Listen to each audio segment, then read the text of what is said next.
নিজেরা ছাত্রলীগ জাহির করার জন্য বা যে তারা যে ওই একটা সংগঠনের একজন নেতা বা তাদের যে শক্তি বা পেশি শক্তি অনেক বেশি বা তাদের ক্ষমতা অনেক বড়, তো এইটা দেখানোর জন্য আসলে তারা এই টর্চারটা আরও বেশি করতো। ওনার নাম হচ্ছে মোহাম্মদ ইমরান। উনি হল সংসদে বর্তমানে পাঠকক্ষ সম্পাদক। যে আগে সে কোনো ছাত্রলীগ ছিল, তারপরে সে সাধারণ শিক্ষার্থী হইল, তারপরে ডাকসু হয়ে গেছে, তারপরে এখন সে শিবির করতেছে। ফাহিম শাহরিয়ার ঢাকা বিশ্ববিদ্যালয়ের মাস্টারদা সূর্য সেন হলের 22-23 সেশনের শিক্ষার্থী। 5ই আগস্টের আগে গণরুম গেস্ট রুমে শিকার হয়েছেন পাশবিক নির্যাতনের।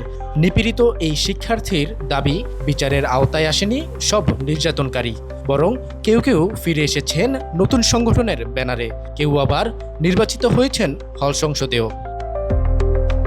যারা ছাত্রলীগ হয়ে নির্যাতন করত তারাই এখন হল সংসদের দায়িত্বে। তাই নির্মমতার বিচার চাইবে কার কাছে? প্রশ্ন ভুক্তভোগী ঢাবি শিক্ষার্থী ফাহিমের। আসলে যদি আপনি ধরেন যে সমতার কথা বলেন, যদি আমি একটা অপরাধের জন্য একটা মানুষকে একভাবে বিচার করি, তাহলে অপর একজন মানুষকে আমার সেই একইভাবে বিচার করা উচিত। তো আসলে ধরেন যে ছাত্রলীগ থেকে সাধারণ থেকে আবার শিবির, ধরেন যে আবার তাদের কাছে আমি ধরেন যে অত্যাচারের শিকার হয়েছে, কিন্তু আসলে অন্যান্যদের সাথে যা করা হয়েছে এটা তাদের সাথে করা হয় নাই, কারণ অন্যদের সাথে যে বিচারটা করা হয়েছে এটা আবার তারাই করছে। তো তারা আসলে কর্তৃত্ববাদী হয়ে গেছে। তো এইখানে আমি চাই যে আসলে তাদের সাথে একই পরিণত হোক, যেগুলো যারা গেস্টরুমে টর্চার যারা করছে তাদের সাথে একই রকমের পরিণত হোক, কিন্তু আসলে এটা চাবও করেছে। দেখা গেল যে হল সংসদেও তারা বসে রয়েছে, পরে যে শিবিরের আত্মপ্রকাশ করছে। যারা বেশি টর্চার করতো তৎকালীন যে দলটা ছিল আর কি, বাংলাদেশ স্টুডেন্ট লীগ হলে আর কি, তাদেরই তো এক অধিপত্য ছিল। তো ওর ভিতরে বিভিন্ন দলের মতাদর্শের অনেক স্টুডেন্টরা ছিল। তো তারা নিজেরা ছাত্রলীগ জাহির করার জন্য বা যে তারা যে ওই একটা সংগঠনের একজন নেতা বা তাদের যে শক্তি বা পেশি শক্তি অনেক বেশি বা তাদের ক্ষমতা অনেক বড়, তো এইটা দেখানোর জন্য আসলে তারা এই টর্চারটা আরও বেশি করতো।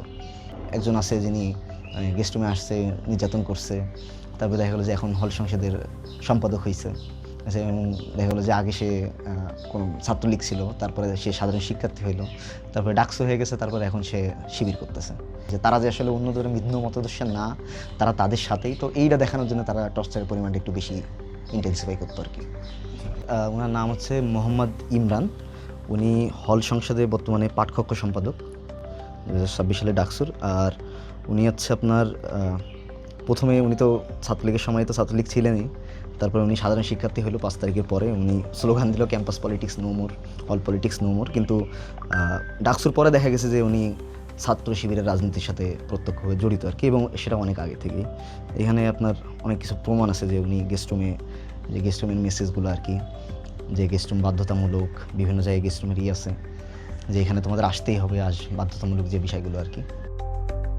সেই ভয়াল রাতগুলোর স্মৃতি এখনও তাড়া করে ফাহিমকে। কোনো অনুজকে আর গণরুমের মুখোমুখি হতে হবে না, আশা তার। হাবিবুর রহমান শান্ত, বাংলা নিউজ 24, ঢাকা।